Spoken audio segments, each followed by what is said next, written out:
महाराज की, सतगुरुदेव भगवान की, श्रीमन महाप्रभु चैतन्य की जय, गौरांग महाप्रभु की जय, श्री कृष्ण चैतन्य प्रभु नित्यानंद श्री अद्वैत गदाधर श्रीवासादि गौर भक्त वृंद की जय, श्री वृंदावन धाम की जय,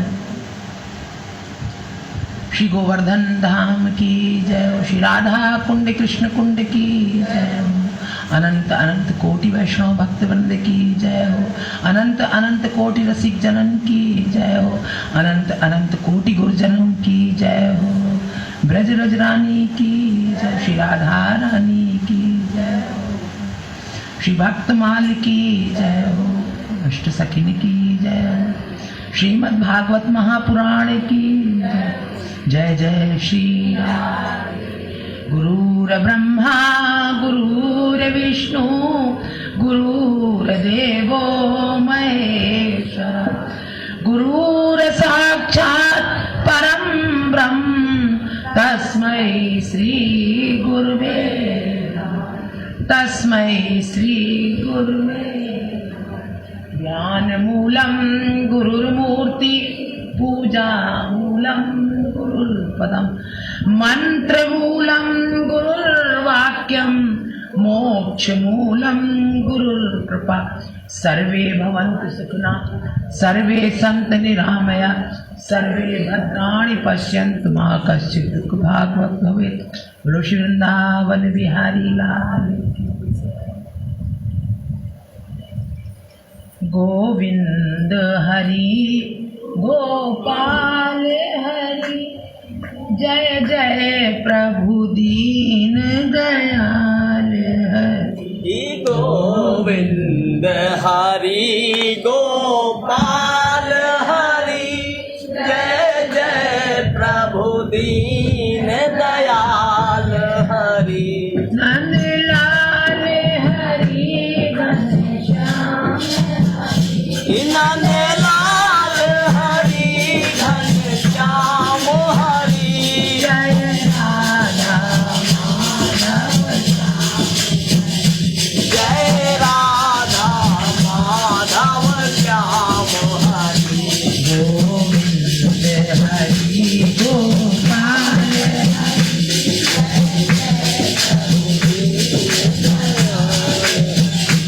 जय जय प्रभु दीन दयाल हरि, जय जय प्रभु दीन दयाल, जय जय प्रभु दीन दयाल हरि। बोलो श्री वृंदावन बिहारी लाल की जय, जय श्री श्री राधे।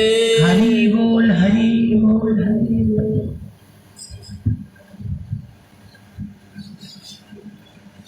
आज रुक्मणी हरण की कथा।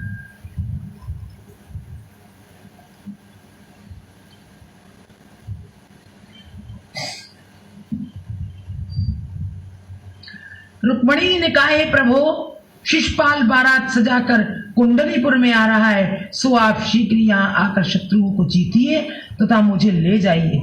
यदि आप नहीं आएंगे तो मैं अपने प्राणों को आपके चरणों पर न्यौछावर कर दूंगी। हे दीनानाथ, कहीं ऐसा न कर बैठिएगा कि सिंह के आहार को गीदड़ ले जाए। हे नाथ, आप विवाह से एक दिन पूर्व ही इन ब्राह्मण देवता के साथ आ जाइए। उस दिन मैं देवी जी की पूजा करने के लिए नगर से बाहर जाऊंगी, अतः वहां से जब घर लौटने लगूं तभी आप मार्ग में मुझे अपने साथ ले जाइएगा। हे दीन दयालु, आप अपने नाम को सार्थक करते हुए मुझ दीन अबला पर दया दिखाने की कृपा अवश्य कीजिए। श्री सुखदेव जी बोले, हे परीक्षित, इस चिट्ठी को पढ़कर श्रीहरि ने अत्यंत प्रसन्न होकर ब्राह्मण का हाथ पकड़ लिया।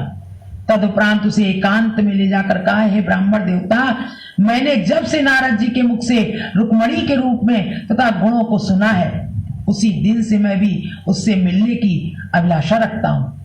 मुझे यह मालूम है कि रुक्मांगज मेरे साथ शत्रुता रखकर रुक्मणी का विवाह मेरे साथ नहीं होने दे रहा है। अतः अब आप रात्रि को तो यहीं विश्राम कीजिए, प्रातः काल में आपके साथ चलकर रुक्मणी की इच्छा पूर्ण करूंगा। हे ब्रह्म मूर्ति, हे ब्रह्म मूर्ति, जिस प्रकार काष्ठ में रगड़ द्वारा अग्नि उत्पन्न होने पर संपूर्ण वन भस्म हो जाता है, उसी प्रकार मैं शत्रुओं की संपूर्ण सेना को जीतकर रुक्मणी को ले जाऊंगा। श्री मुरली मनोहर की बात सुनकर उस ब्राह्मण को धैर्य हुआ। अस्तु प्रातः काल होने पर श्री कृष्ण जी ने दारुक सारथी द्वारा रथ मंगवा, उस पर ब्राह्मण देवता सहित स्वयं बैठकर कुंडलीपुर को प्रस्थान किया। उस समय अनेक प्रकार के शुभ शकुन होने लगे। जब बलभद्र जी ने ये समाचार सुना कि श्री श्याम सुंदर अकेले ही कुंडनपुर गए हैं, तो उन्होंने राजा उग्रसेन के पास जाकर ये कहा कि हे महाराज, हमने सुना है कि राजा शिशुपाल, जरासंध आदि बहुत से राजाओं को साथ लेकर रुक्मणी से विवाह करने के लिए कुंडलीपुर पहुंचेगा, तथा श्री श्याम सुंदर का उनसे भयंकर युद्ध होगा। अतः यदि आप आज्ञा दें तो हम लोग भी उनकी सहायता को जावें। राजा उग्रसेन बोले, हे बलभद्र, तुम मेरी संपूर्ण सेना को साथ लेकर ऐसी शीघ्रता से जाओ कि श्री कृष्णचंद्र तुम्हें मार्ग में ही मिल जाएं। यह सुनकर बलभद्र जी सब सेना को साथ ले मार्ग में श्री कृष्ण जी से जा मिले तथा उनसे ये पूछने लगे कि आप इस प्रकार अकेले ही क्यों चले आए। उस समय मनमोहन लाल जी ने ये उत्तर दिया, हे भाई, रुक्मणी की व्याकुलता के कारण मुझे ऐसा करना पड़ा। अस्तु जिस दिन शिशुपाल की बारात आने वाली थी, उस दिन वे भी कुंडनपुर जा पहुंचे। वहां जाकर यह देखा कि सब ओर मंगलाचार तथा सजावटें हो रही हैं तथा स्त्री पुरुष उत्तम उत्तम वस्त्र आभूषण पहने हुए शिशुपाल की बारात देखने के लिए बैठे हैं। उस शोभा को देखते हुए श्री कृष्ण जी राजा भीष्मक के बाग में जाकर ठहर गए तथा उस ब्राह्मण से ये बोले कि तुम रुक्मणी के पास जाकर हमारे आगमन का समाचार कह दो, जिससे उसे धैर्य बन जावे। यह सुनकर ब्राह्मण रुक्मणी को समाचार देने के लिए चल दिया। उधर बारात के आगमन का समाचार सुनकर राजा भीष्मक अपनी सब सेना साथ लेकर बारात की अगवानी करने के लिए चले तथा राज मंदिर में स्त्रियां मंगलाचार करने लगी। भगवान को पता है कि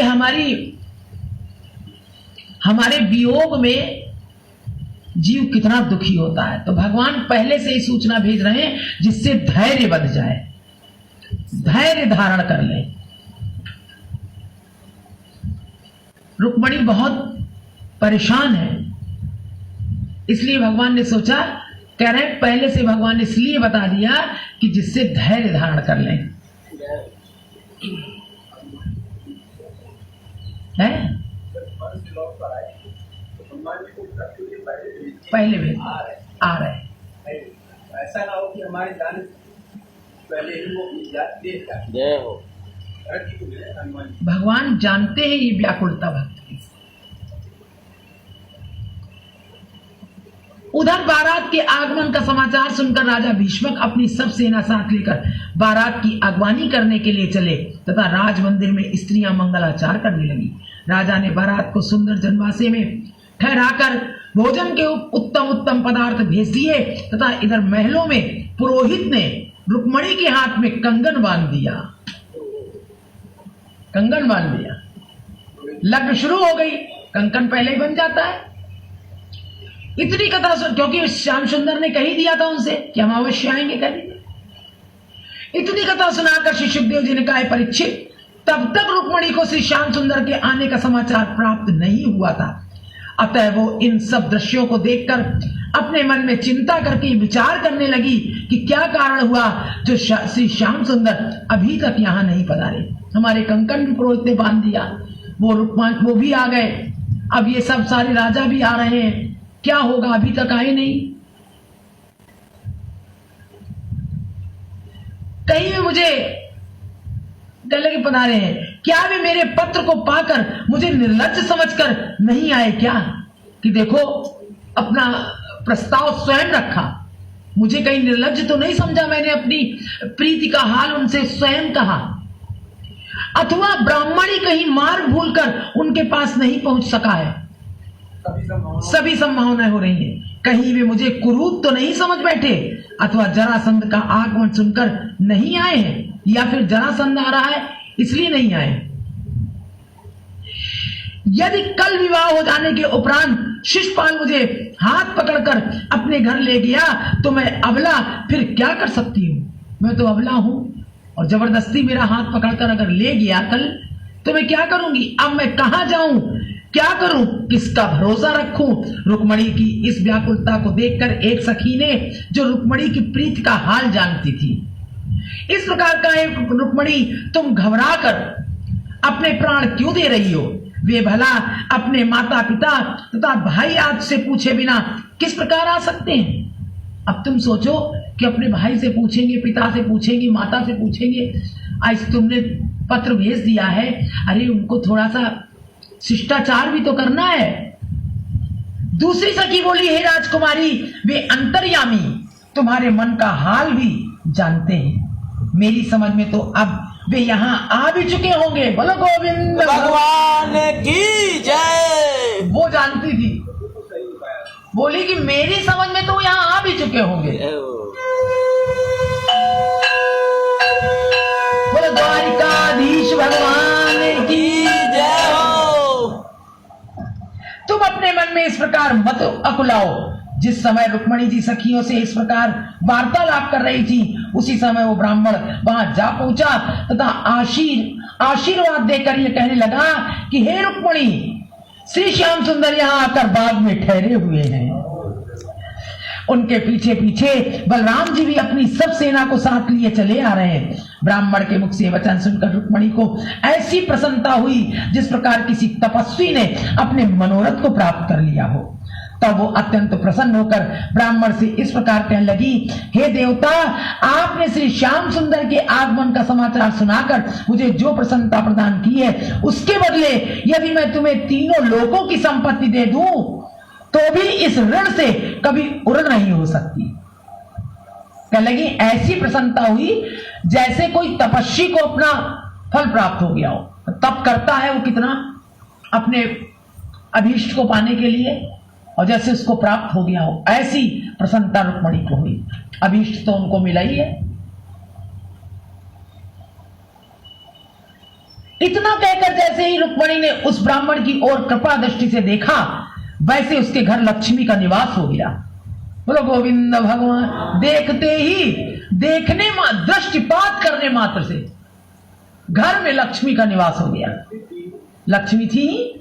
तदुपरांत वो ब्राह्मण आशीर्वाद देकर वहां से लौटकर राजा भीष्मक के पास जा पहुंचा तथा उन्हें भी श्री श्याम सुंदर के आगमन की भेंट लेकर अपने चारों छोटे पुत्रों से श्री कृष्ण के समीप जा पहुंचे तथा उन्हें भेंट आदि दे दंडवत कर हाथ जोड़कर इस प्रकार कहने लगे, हे प्रभु, आपने यहाँ पधार कर मुझे अपने दर्शनों से कृतार्थ कर दिया है। आप अंतर्यामी हैं, अतः मेरे मन का सब हाल जानते हैं। अधिक क्या कहूं। इतना कहकर राजा ने उनके ठहरने आदि का उत्तम प्रबंध किया। फिर लौटकर घर चले गए तथा उनके लिए भोजन आदि की सामग्री भिजवाई। जब कुंडलीपुर वासियों ने उन दोनों भाइयों के आगमन का समाचार सुना, तब सब लोग अत्यंत प्रसन्न हो भेंट ले लेकर उनके पास गए तथा उन्हें दंडवत प्रणाम करके परस्पर इस प्रकार चर्चा करने लगे। भैया, अभी वो जो संत हम लोग क्या 3 दिन रुके थे हमारे यहाँ, आपने दर्शन किए थे ना, जो रुके थे वृंदावन से, वो आ रहे हैं अभी। तो आपसे प्रार्थना है कि हम जा रहे हैं जरा चौबेपुर भैया के साथ काम से, तो अभी वो आ जाएंगे तो भैया उनको यहाँ ले आए, अगर आपकी आज्ञा हो। नहीं, आपकी आज्ञा के बगैर नहीं कुछ कर सकते, तो वो यहाँ पे रुक जाएंगे आनंद से। और जलपान के लिए अभी कुछ ये भोजन है, हमने रखवा दिया है, पूरी सब्जी कुछ, और कुछ यहाँ पे उनको। अरे आप परेशान होंगी, सब्जी अब्जी ये रोक लो, और बाकी पूरी गरम चाय तो सेक दीजिएगा, चाय वाय पीते हैं। और बाकी हमें लगता है यहाँ उनके ठहरने के लिए कोई दिक्कत नहीं, अपने सब भजन पूजन भी अपना वो करते रहेंगे। तो भगवान की दया है। संत, और वो ऐसे संत हैं, आपको बताएं कि देखने में तो लगते हैं नहीं, लेकिन वो भ्रमण करते रहते भैया। अभी कल से हमको उन्होंने करीब 5-5 मिनट में फोन किया है, गंडकी नदी में थे, स्नान कर रहे थे, खड़े थे। अरे अरे बहुत आनंद आ रहा है, अरे बहुत आनंद आ रहा है, हम गंडकी नदी में स्नान कर रहे हैं, जैसे भगवान हमको लाइव करार सुना रहे थे। कहने लगे कि इतने संत, इतने महात्मा यहाँ पर, इतना आनंद आ रहा है, यज्ञ चल रहा है, अरे हरि बोल हरि बोल। अब यहाँ भजन चल रहा है, अब मैं भजन कर रहा हूँ। हमने कहा, हम बार बार हम जाप कर रहे थे, बार बार, तो हमने कहा ठीक है इनको करने दो, बार बार हम भी सुन रहे थे। फिर अभी आज सुबह आया फोन, अब मैं प्रभु जी, अब मैं निकल रहा हूँ, प्रभु जी अब मैं भजन कर रहा हूँ, प्रभु जी अब मैं नाव पे बैठा हूँ, प्रभु जी बड़ा आनंद आ रहा है, प्रभु जी मैं बहुत मगन हूँ। इतना आनंद, उन्होंने पूरा हमको लाइव कास्ट सुनाया अपना, पूरा वो नेपाल सब गंडकी नदी सब जय हो आ रहे हैं, तो तीर्थ से आ रहे हैं, तो यहाँ पर उनको बड़ी कृपा, बहुत बड़ी कृपा है, बहुत बड़ी कृपा है। अब ये धरती का संत महात्मा यहाँ एक एक करके आ रहे हैं, चलते फिरते तीर्थ है, चलता फिरता तीर्थ है भैया। तो इसलिए तो हमको जिससे चिंता ना हो, उनका, हाँ वो अभी उनका एड्रेस दे दिया है, तो बाईपास बता देंगे भैया आएंगे तो ले आएंगे यहाँ पे, तो हम उधर निकल जाएंगे, तो आप जो सेवा हो सके इस प्रकार। और जो अभी कुछ पैसा भी बाकी है, तो हम सोचे जब चलने लगेंगे तो उसी से उनकी विदाई नहीं हो जाएगी। वो भी संत है, भ्रमण करते रहते, बहुत मतलब वो कुछ रखते नहीं अपने पास, उनकी जो कुछ, जो अभी आएंगे तो सब भगवान फैला लेंगे, उनका जो कुछ है वही है गृहस्थी, ऐसे इनको संत कहते हैं। हाँ हाँ, नहीं फिर तो दूसरे मिले हमको। हमने कहा था गंडकी नदी से आ रहे हैं, कहते हैं हाँ हुकुम, वो हुकुम कहते हैं, हाँ हुकुम प्रभु जी, और आपके मंडल को बार बार, आपके मंडल को आपने, हमने कहा नहीं हमने कुछ नहीं किया महाराज। अरे नहीं, आपको, आपके मंडल को सबको दंडवत, उनका नहीं, आपको दंडवत है।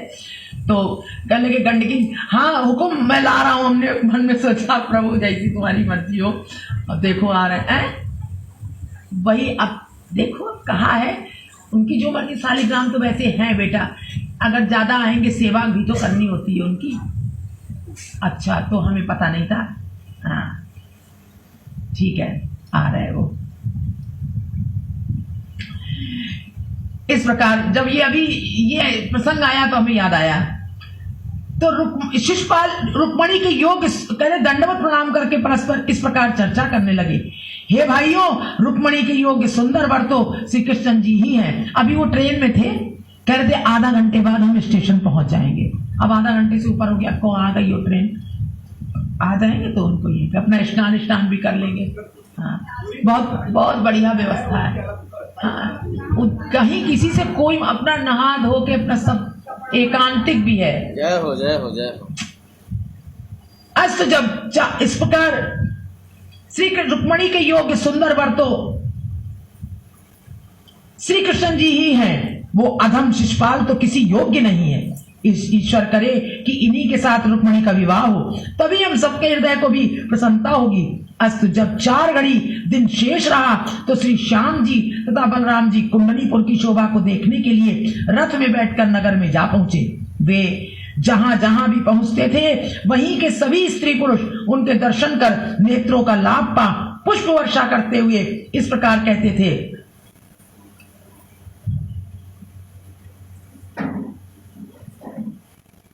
इस प्रकार कहते कि इन दोनों भाइयों ने अपनी सुंदरता से संपूर्ण विश्व की छवि को जीत लिया है। यदि श्री श्याम सुंदर के साथ रुक्मणी का विवाह हो तो हम सब भी इन जैसे संबंधी को पाकर धन्य हो जाएंगे। संध्या होने पर दोनों भाई शिशुपाल आदि की सेना को देखकर अपने डेरे पर लौट आए। हे परीक्षित, जब रुक्मांगज ने उन दोनों भाइयों के आने का समाचार सुना तो अत्यंत क्रोध करके अपने पिता के पास जाकर कहा, हे पिता, तुम हमें यह सत्य बताओ कि इस विवाह में विघ्न डालने के लिए कृष्ण बलराम को यहाँ किसने बुलाया है? विघ्न डालने के लिए। यह सुनकर राजा भीष्मक ने उत्तर दिया कि मैंने उन्हें नहीं बुलाया है। तब रुक्मांगज ने शिशुपाल तथा जरासंध के पास जाकर कहा कि यहाँ श्याम तथा बलराम भी आए हुए हैं, अतः तुम अपने सेनापतियों से कह देना कि वे सदैव सावधान रहें। ये जानते थे कि बड़े बलवान हैं।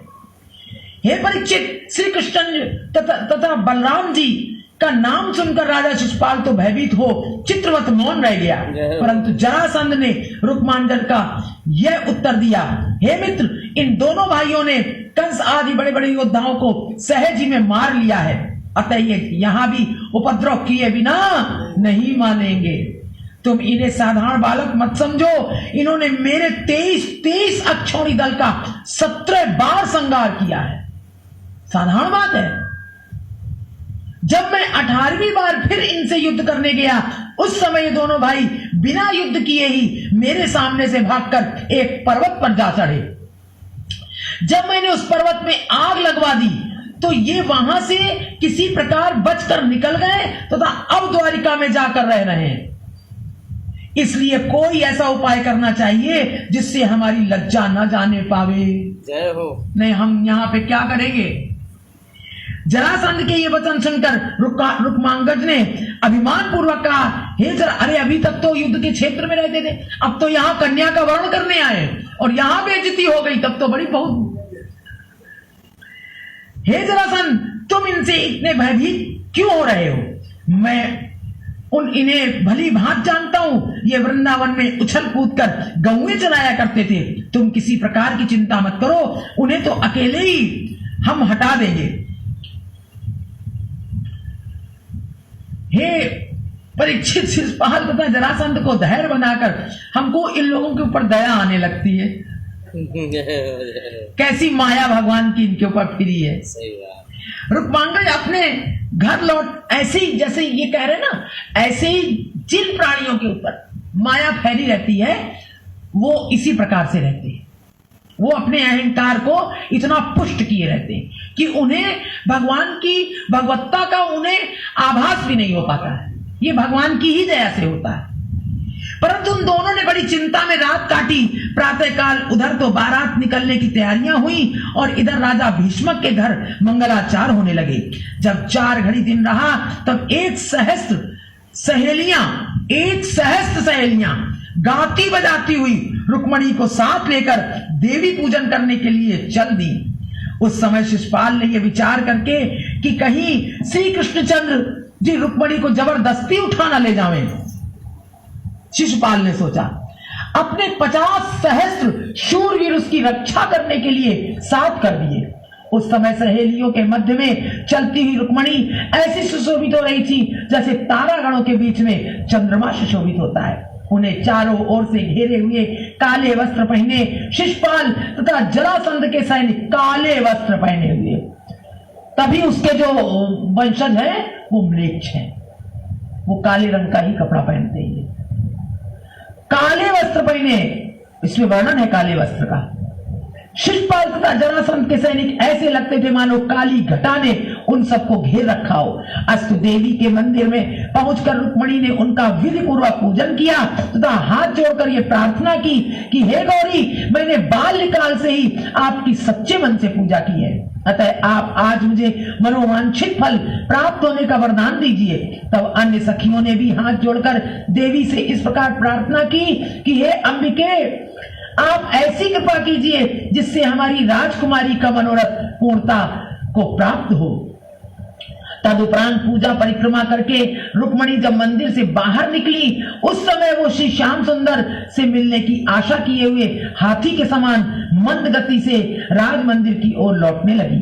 उसी समय आनंद कंद श्री कृष्ण जी त्रिभंगी छवि किए रथ पर सवार हो वहां आ पहुंचे। तब उनके रथ की ध्वजा देखते ही एक सखी ने प्रसन्न होकर रुक्मणी से इस प्रकार कहा, हे सखी, देखो श्री श्याम सुंदर आ पहुंचे हैं। सखी के मुख से ये वचन सुनकर जब रुक्मणी ने प्रसन्न हो अपने मुख से घूंघट उठाया तो उन्हें श्री मुरली मनोहर अपने सामने ही खड़े दिखाई दिए। बोलो गोविंद भगवान की जय। जीव जब माया का घूंघट उसका हटता है तो भगवान सामने, ये माया रूपी घूंघट है जो उसके सामने पड़ा रहता है। जैसे ही घूंघट हटाया वैसे ही भगवान घूंघट के पट खोले री तो हे पिया मिलेंगे, घूंघट के पट खोले रे तो हे पिया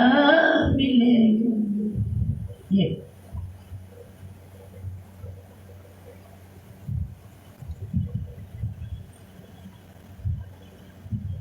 रंग महल में दिया बरत है, रंग महल में दिया बरत है।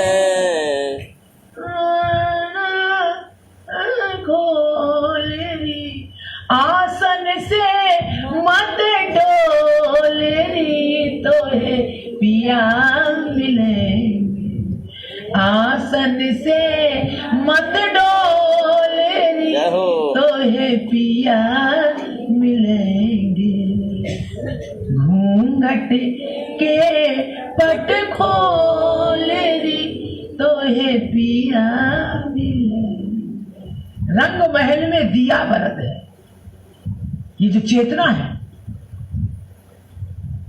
ये चल रही है अभी इसमें ज्योति। आसन से मत डोल, जो अपने चित्त को एकाग्र किए हुए अपने लक्ष्य को, आसन से मत डोल रही तो है पिया। संदेह मत कर, रुक्मणी ने संदेह नहीं किया। जैसे ही उस समय वो श्याम सुंदर से मिलने की आशा किए हुए हाथी के समान मंद गति से राम मंदिर की ओर लौटने लगी, उसी समय आनंद कंद श्री कृष्ण जी त्रिभंगी छवि किए रथ पर सवार वहां आ पहुंचे। तब उनके रथ की ध्वजा देखते ही एक सखी ने प्रसन्न होकर रुक्मणी से इस प्रकार कहा, हे सखी देखो श्री श्याम सुंदर आ पहुंचे। सखी के मुख से वचन सुनकर जब रुक्मणी ने प्रसन्न हो अपने मुख से घूंघट उठाया तो उन्हें श्री मुरली मनोहर अपने सामने ही खड़े हुए दिखाई दिए। उस समय से रुक्मणी की सुंदरता की झलक देखने के कारण जरासंध तथा शिशुपाल के शूरवीरों के हाथ से अस्त्र शस्त्र छूटकर पृथ्वी पर जा गिरे। जैसे ही घूंघट उठाया उन्होंने तो भगवान को देखा, लेकिन जो शिशुपाल के जो वो थे सब सैनिक, उनको झलक दिखाई दे गई रुक्मणी जी की सुंदरता की। तो सुंदरता को देख करके उनके हाथों से अस्त्र शस्त्र छूट गए, पृथ्वी पर गिर गए,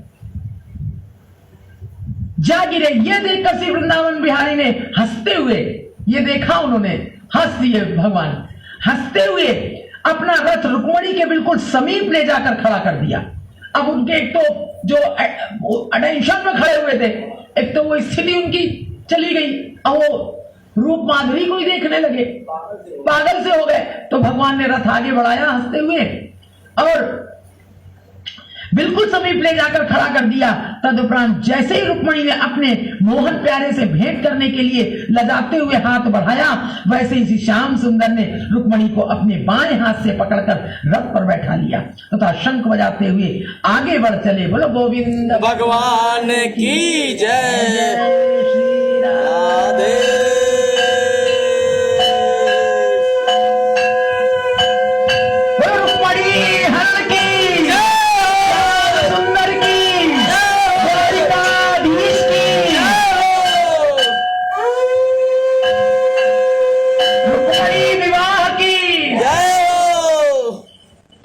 आनंद की जय हो।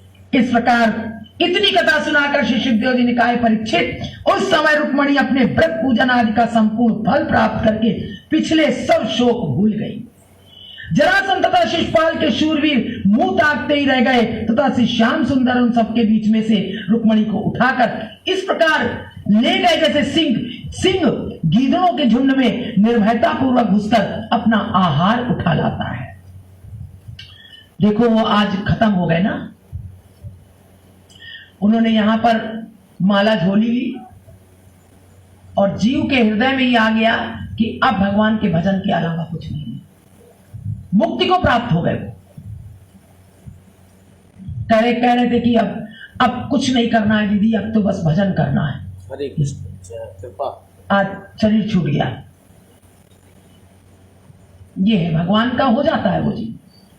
बता रहा रानू की अभी कुछ दिन पहले इधर आ रहे थे तो रानू खड़ी होगी अपनी शॉप पे, कुछ दे रही थी सामान, तो उससे कह रहे थे, रानू कह रहा बता रहा है, उससे कह रहे थे अरे ये सब छोड़ो, चलो वो पहुंचो वहां यहाँ के लिए। उनको नहीं, जीव को अंतिम समय हर जीव को यही दिखता है।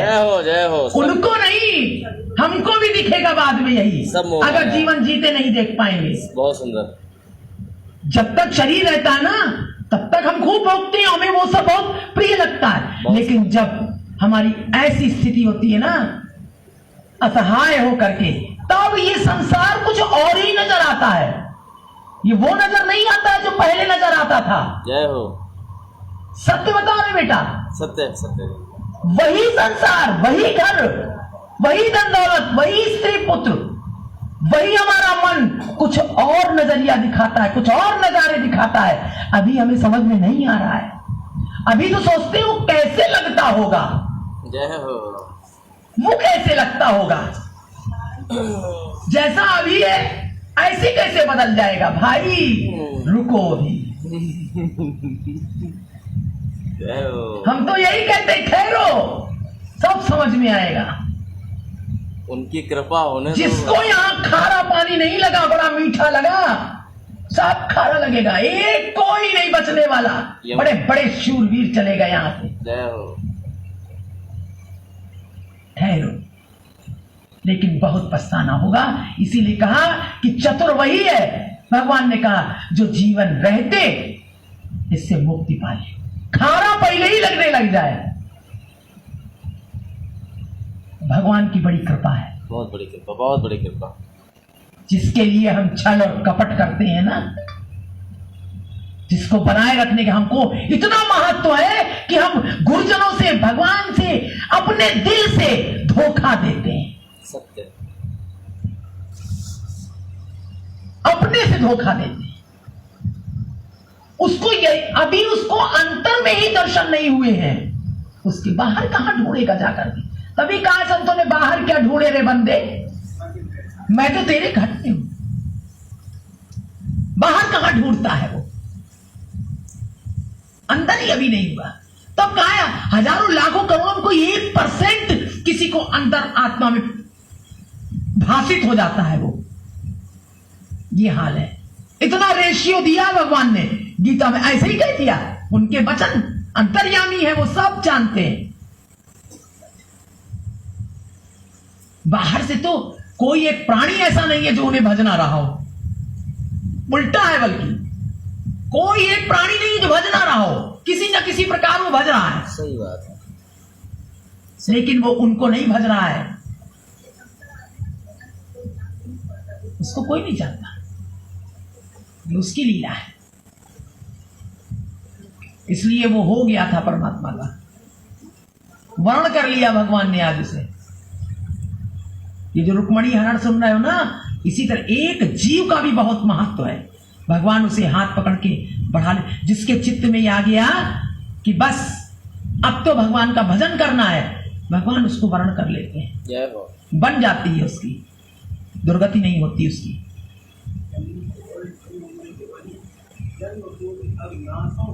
जन्म कोटि अगनासम तबही, उसी क्षण अगर उसने अकुला करके, सही बात, चाहे जैसे जीवन में रहा हो जीव, कम से कम समझ में तो आ गया। जय हो जय हो। अंतिम समय बहुत बड़ी कृपा कि अब कुछ नहीं करना है, और सबसे कहता फिर रहा है चलो चलो वही। जय हो जय हो जय हो। बस बन गई उसकी बेटा, सत्य दिख गया। भगवान के लिए लज्जा छोड़ दी उसने। छोड़ दी लज्जा।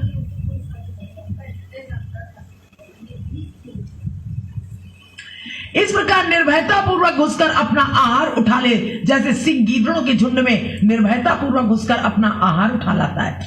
अस्तु जब श्री श्याम सुंदर का रथ वहां से 12 कोस दूर निकल गया, तब सब योद्धागण भी चैतन्य होकर उनके पीछे पीछे दौड़े।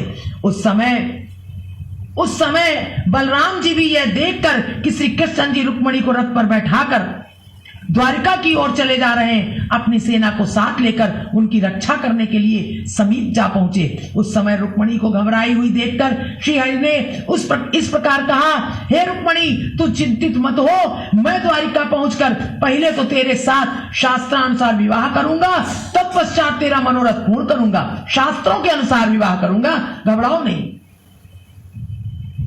इतना कहकर श्री मुरली मनोहर ने अपने कंठ की माला उतारकर रुक्मणी को पहना दी। तब उनके मन का संपूर्ण भय नष्ट हो गया। श्री सुखदेव जी बोले, राजन, जब श्री श्याम सुंदर रुक्मणी को हर ले गए तब शिशुपाल आदि को यह समाचार मिला। उस समय जरासंध, दंतवक्र आदि बाराती राजा अपनी अपनी सेना लेकर श्री मुरली मनोहर के पीछे दौड़े। उन्होंने परस्पर यह कहा कि हमारे सामने यादव का पुत्र रुक्मणी को हर ले जाए, इससे अधिक लज्जा की बात और क्या हो, क्या और कोई नहीं है, अतः हमें इसका बदला लेना चाहिए। ऐसा कहते हुए वे श्री रुक्मणी के रथ के समीप जा पहुंचे तथा ललकार कर इस प्रकार कहने लगे कि पीठ दिखाकर जाना शूरवीर का धर्म नहीं है, सो तुम रथ को रोककर हमसे युद्ध करो। यूं भागे कहां चले जा रहे हो? यह सुनकर श्री कृष्ण जी ने रथ रोक लिया तथा बलराम जी अपनी सेना सहित उनसे युद्ध करने लगे। उस घोर युद्ध को देखकर जब रुक्मणी अपने मन में बहुत घबराने लगी, उस समय श्री कृष्ण जी ने धैर्य बनाते हुए इस प्रकार कहा कि हे रुक्मणी, तू चिंता मत कर, ये सब शत्रु एक क्षण में मार डाले जाएंगे। बोलो गोविंद भगवान की जय। आहा, कितने धन्य भाग्य।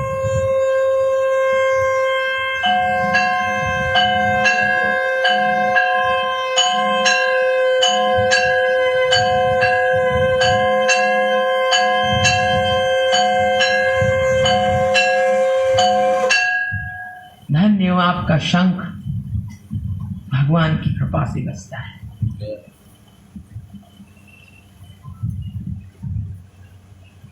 बोले, रुक्मणी तो चिंता मत कर, ये शत्रु, सब शत्रु एक क्षण में मार डाले जाएंगे। जो ऐसा वो धन्य है प्राणी जिससे भगवान स्वयं कह दे कि तू चिंता मत कर। यही बात भगवान ने श्रीमद् भगवत गीता में सारे भूत प्राणियों से कह दिया है कि तुम चिंता मत करो। हम सब से कहा है, रुक्मणी से नहीं कहा है खाली कि तुम चिंता मत करो,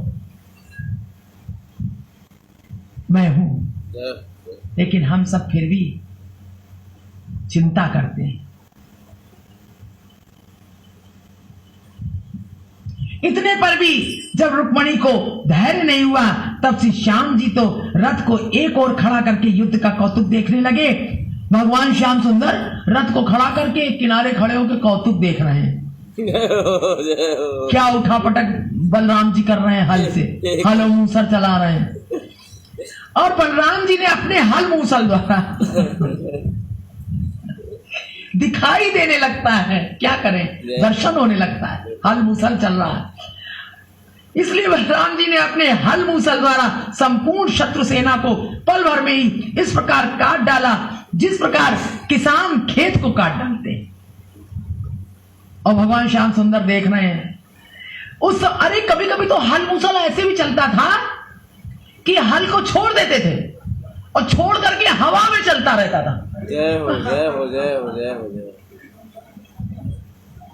है मूसल, मूसल, हाँ, हल मूसल, हल जो चलाते हैं वही हल मूसल। ये हल उस समय फिरंगी की तरह नाचता था। जय हो जय हो जय।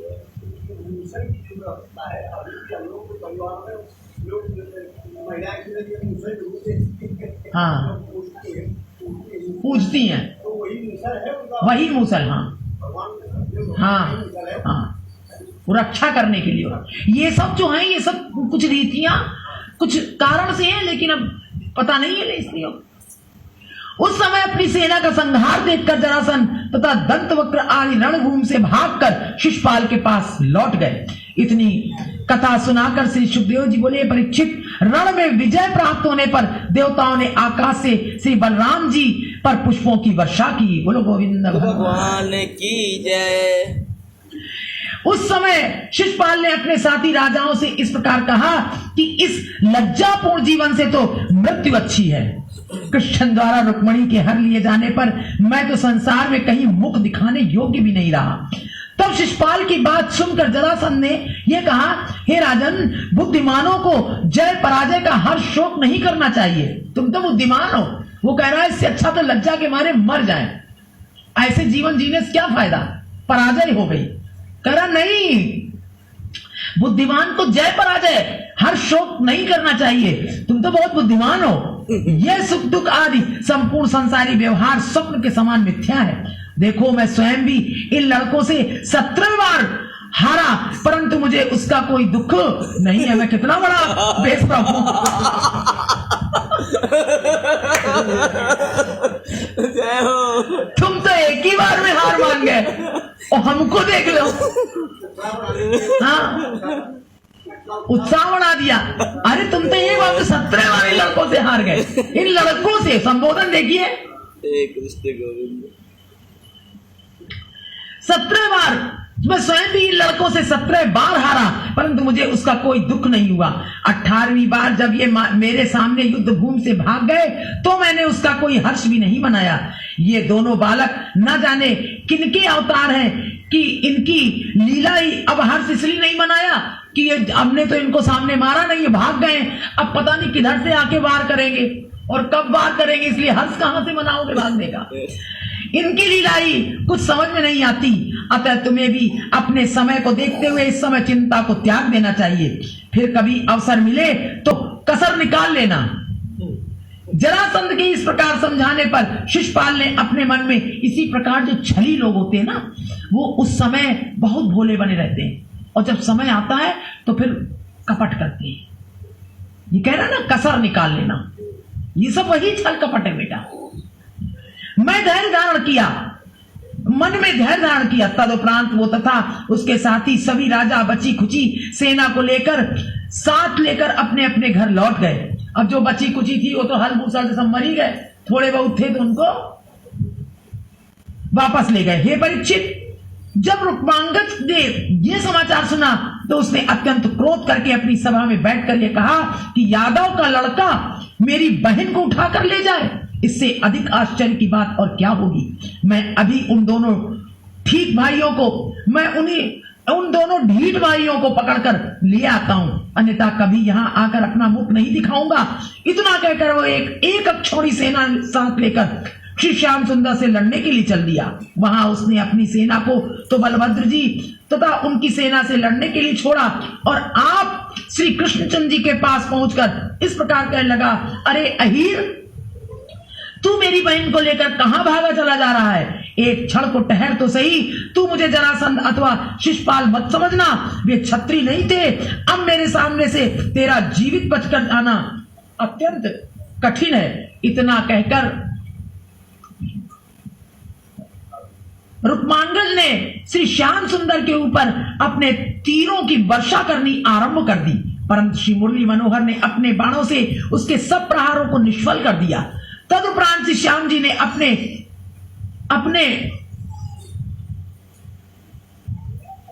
4 बाणों से उसके रथ के चारों घोड़ों को मार डाला। 4 बाणों से चारों, एक एक घोड़े को एक एक बाण लगा तथा एक बाण से सारथ को मूर्छित कर दिया।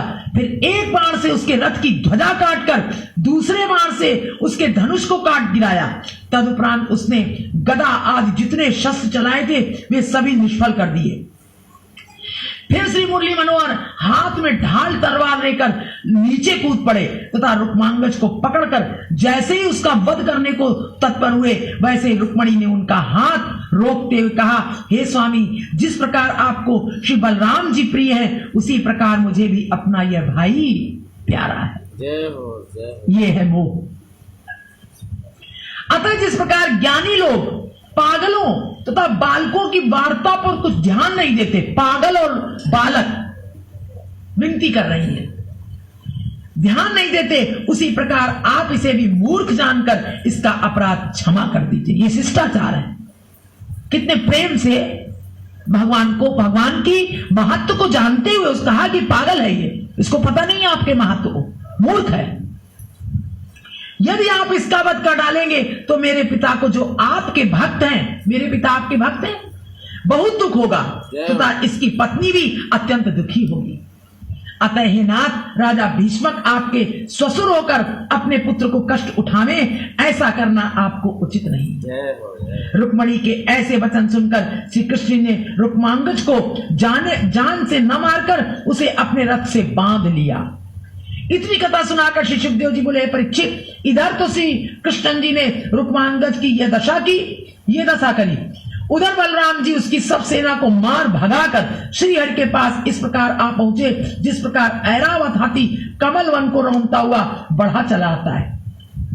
जब रुक्मांगज को बना देखा तो अन्य यदुवंशी तो हंसने लगे, जितने यदुवंशी से वो हंसने लगे रुक्मांगज को देखकर, परंतु बलराम जी ने श्री मनमोहन प्यारे से कहा कि हे भाई, तुमसे बड़ी भूल हुई जो तुमने अपने साले को इस प्रकार बांध रखा है।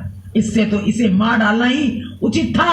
इष्ट मित्रों तथा संबंधियों के अपराधी होने पर भी उन्हें मारना अथवा बांधना उचित नहीं है। इष्ट मित्र है, अब ये तुम्हारा साला हो गया है, इसे बांधना या मारना उचित नहीं है, अतः अब तुम इसे शीघ्र छोड़ दो। बलराम जी की बात सुनकर श्री श्याम सुंदर ने रुक्मांगज को बंधन से मुक्त कर दिया। उस समय बलराम जी ने रुक्मणी को संतोष देने के लिए ये कहा, हे राजपुत्री, तुम्हारे भाई की जो दशा हुई उसमें मुरली मनोहर का कोई दोष नहीं है। बलराम जी रुक्मणी जी से कह रहे हैं, एक तो छुड़वाया और फिर कह रहे हैं देखो भाई, तुम्हारी जो भाई की ऐसी दुर्दशा हुई है, अब ज्येष्ठ है ना बलराम जी, जान रहे हैं कि इनको बहुत दुख हुआ है, तो जो श्याम सुंदर का इसमें कोई दोष नहीं है, यह सब इसके पूर्व जन्म के कर्मों के कारण ही हुआ है। रुक्मांगज के भाग्य में जो लिखा था वो हुआ, ऐसा जानकर तुम्हें शोक नहीं करना चाहिए। तब रुक्मांगज विदा होने के समय श्री कृष्ण जी के चरणों में अपना मस्तक रखकर इस प्रकार कहने लगा, हे प्रभु, मैं आपकी महिमा नहीं जानता था, इसीलिए मुझसे ऐसा अपराध हुआ। अब आप कृपा कर मुझे क्षमा कर दीजिए।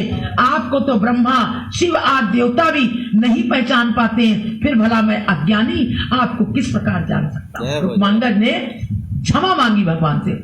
इस प्रकार स्तुति करके जब रुक्मांगज विदा हो गया, तब श्री रुक्मणी जी ने भी अपना रथ द्वारिका की ओर बढ़ा दिया। रुक्मणी जी हाँक रही थी ना, हे परीक्षित, रुक्मांगज अपनी प्रतिज्ञा के अनुसार लौटकर कुंडलीपुर नहीं गया।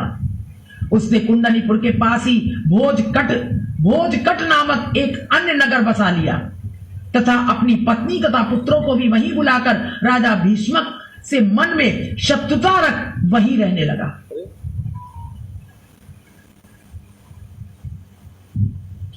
उधर जब श्री श्याम सुंदर तथा बलराम जी द्वारिकापुरी के समीप पहुंचे तो राजा उग्रसेन तथा वसुदेव सब लोगों को साथ लेकर उनकी अगवानी करने आए तथा अत्यंत सम्मान पूर्वक राजमंदिर में लिवा गए।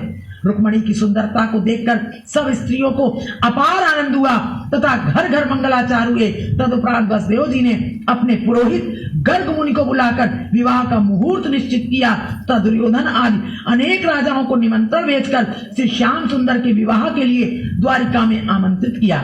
जब राजा भीष्मक ने अपनी कन्या के विवाह का समाचार सुना तो उन्होंने कन्यादान का संकल्प कर दहेज में बहुत से रत्न, आभूषण, वस्त्र, हाथी, घोड़ा, पालकी, दास, दासी, द्रव्य आदि को अपने पुरोहित के द्वारा वसुदेव जी के पास भिजवा दिया।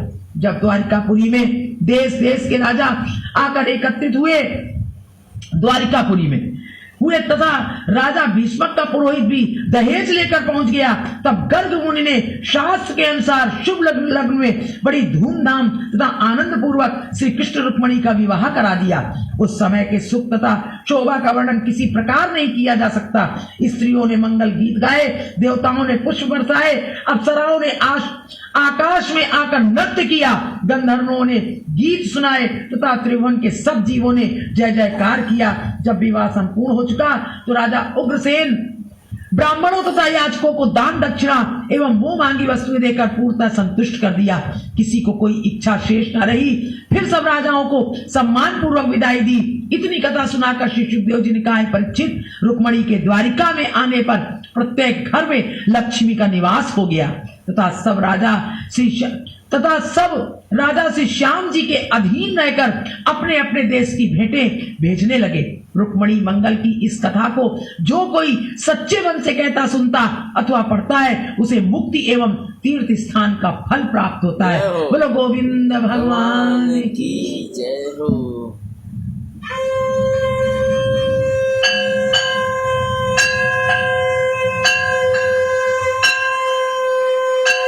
बोलो द्वारिकाधीश भगवान की जय हो। आज यही विराम लेते हैं। कल प्रद्युम्न के जन्म का वृतांत,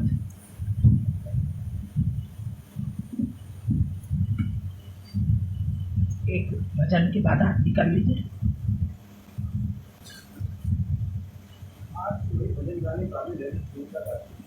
कौन सा?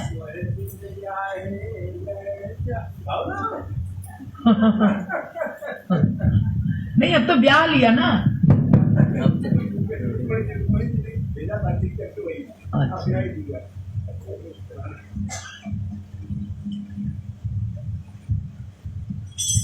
अब हम कुछ और गाना चाहते हैं। जय हो, वो तो हमारे दृश्य है कि ले गए भगवान। हाँ बहुत सुंदर। जय हो। अब तो ब्याह लिया, हाथ पकड़ लिया जिसका ब्याह लिया। लगन हरि से लगा बैठे, जो होगा देखा जाएगा। लगन हरि से लगा बैठे, जो होगा देखा जाएगा। क्योंकि अब रुक्मणी आ गई है, भगवान आ गए, घर घर मंगलाचार हो रहे हैं और सारी स्त्रियां भगवान के सुंदर दर्शन कर रही हैं और गा रही है क्या? लगन हरि से। अब चाहे कह रही है कि अब चाहे समुद्र के बीच में रहना पड़े, चाहे समुद्र में डूब जाए, चाहे जहां रहे, अब तो हरि हमारे साथ है। लगन हरि से लगा बैठे, जो होगा देखा जाएगा।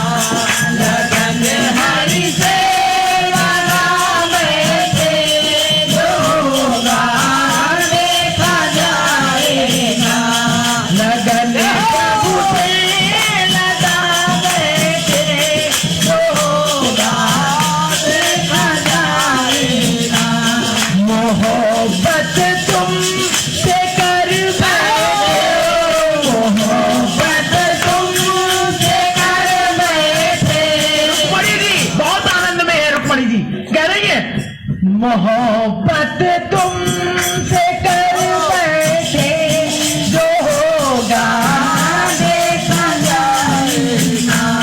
मोहब्बत तुमसे कर बैठे, जो होगा देखा जाएगा।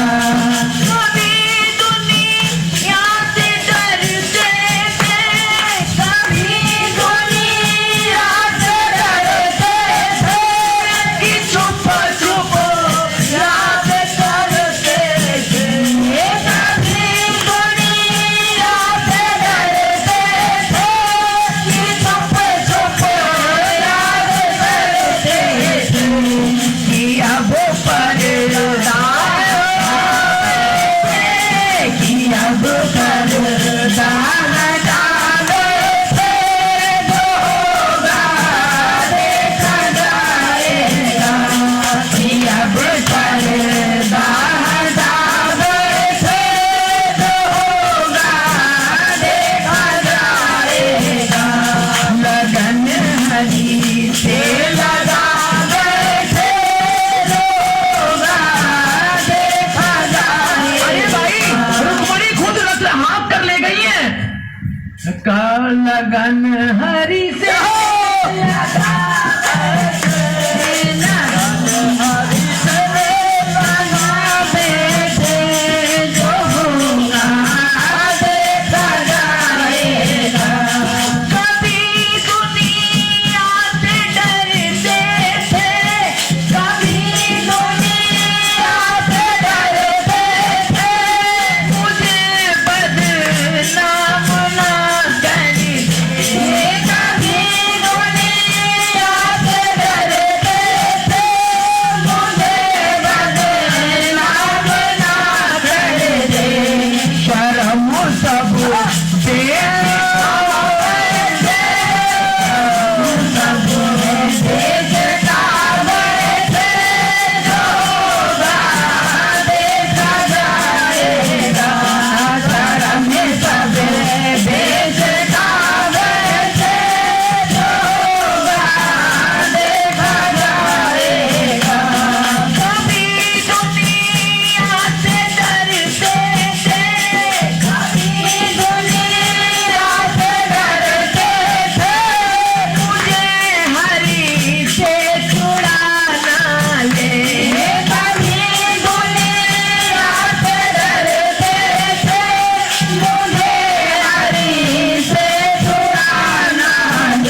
की चाह कर बैठे, तरस की चाह कर बैठे, मिलन की आस कर बैठे, तरस की चाह कर बैठे, मिलन की आस कर बैठे, तरस की चाह कर बैठे, मिलन की आस कर बैठे। अरे लगन हरी से लगाने से जो होगा देखा जाएगा, तुम्हारे एक इशारे पर, तुम्हारे एक इशारे पर मैं कर दूं सब तुम्हें अर्पण, तुम्हारे एक इशारे पर मैं कर दूं सब तुम्हें अर्पण। तू कह के देख तो एक बार, तू कह के देख तो एक बार, तुझे मैं सब कुछ कर दूं अर्पण। तू कह के देख तो एक बार, मैं कर दूं सब तुम्हें अर्पण। सामने आ तो एक, सामने आ जरा एक बार, सामने आ जरा एक बार, कर दूं सब तुम्हें अर्पण। सामने आ जरा एक बार, मैं कर दूं सब तुम्हें अर्पण। तुझे जीवन लुटा बैठे, तुम्हें जीवन लुटा बैठे, जो होगा देखा जाएगा, तुम्हें जीवन लुटा बैठे, जो होगा देखा जाएगा। लगन हरी से लगाने से जो होगा देखा जाएगा, लगन हरी से लगाने से जो होगा देखा जाएगा। तुम्हें अपना बना करके जो होगा देखा जाएगा, तुम्हें मेरे बना बैठे जो होगा देखा जाएगा। सावन बिहारी लाल जय श्री राधे, हरि बोल हरि बोल, आज के आनंद की जय हो, जय श्री राधे श्याम। श्रीमद् भागवत महापुराण की जय हो, मंडल की जय हो, संत कोटि संत भक्तन की जय हो, कोटि भगवान की जय हो, संत गुरुजनों की जय हो, गोवर्धन धाम की जय हो, राधा कुंड कृष्ण कुंड की जय हो। हरि बोल हर हर महादेव, हर हर महादेव, हर हर महादेव। जय जय राधे, जय जय राधे, जय जय राधे। हरि बोल हरि बोल, सद्गुरु भगवान की जय हो। हाँ वो कल कीर्तन है, कि कल है? अच्छा दशहरे, हाँ 2 अक्टूबर, हम कल है करेंगे।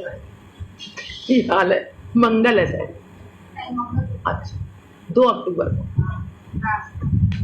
हमने बताया था कि बेटा भागवत चल रही है, कह रहा था थोड़ी देर, हाँ तो कह रहा था थोड़ी देर भी अगर आ जाएंगे, बुलाया बहुत है। हाँ सब लोग, मंगलवार को है 12 बजे से, 12 से 5 बृहस्पतिवार है। हाँ 2 अक्टूबर को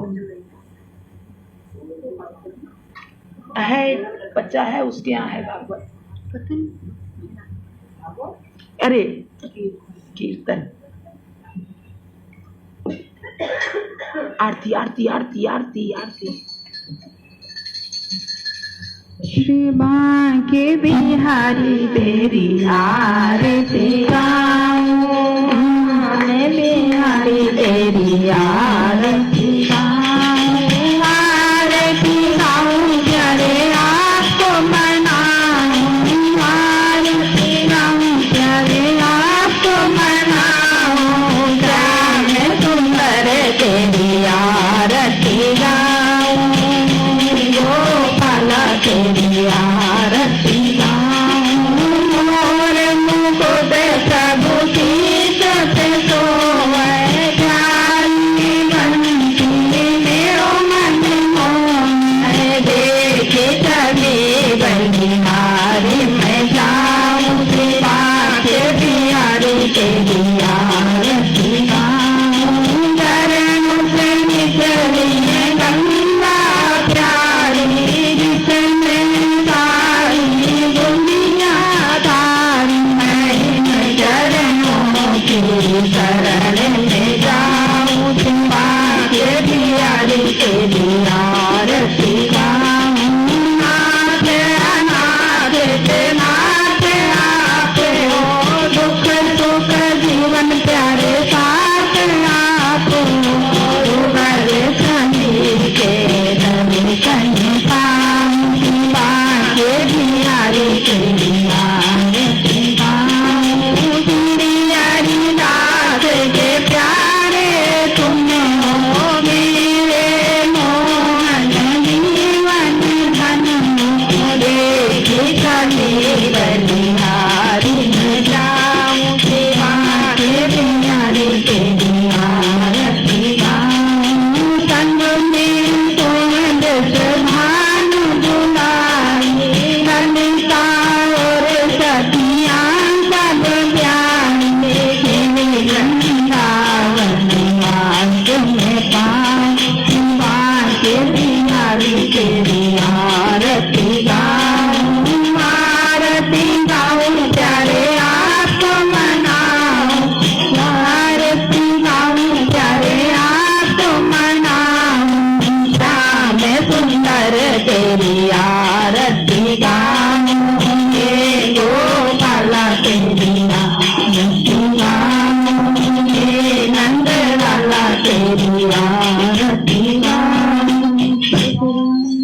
राम की जय जय श्री राम जी बोल।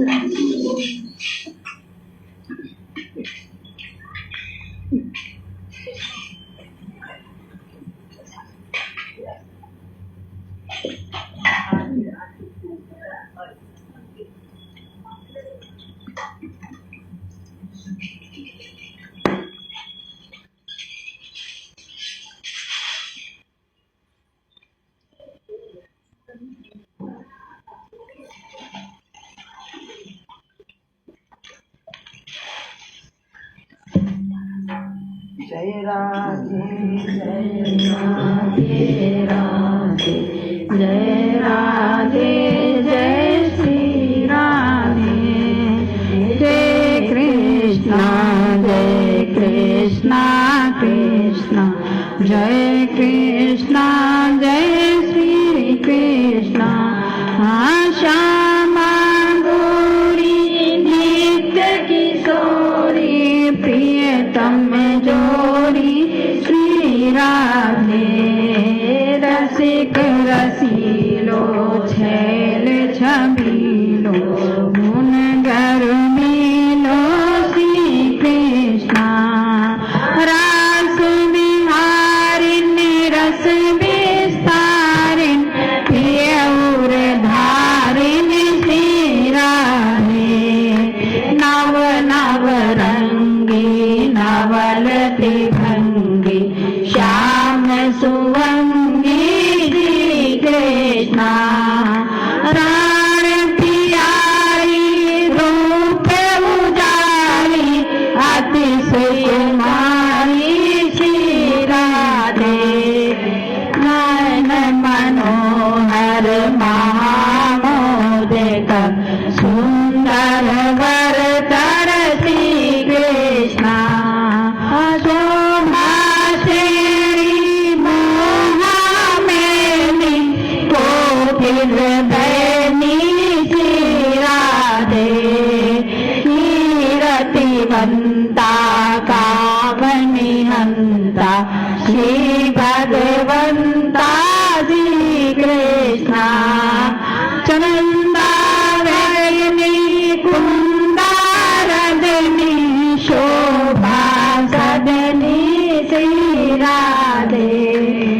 ब्रह्म कुदारा प्रभाकारा अति सुकुमारा श्री कृष्ण हंसा रमणी राजत रमणी प्रिया कमनी श्री राधे रूप रसाला नयन विशाला परम कृपाला श्री कृष्ण अनाथ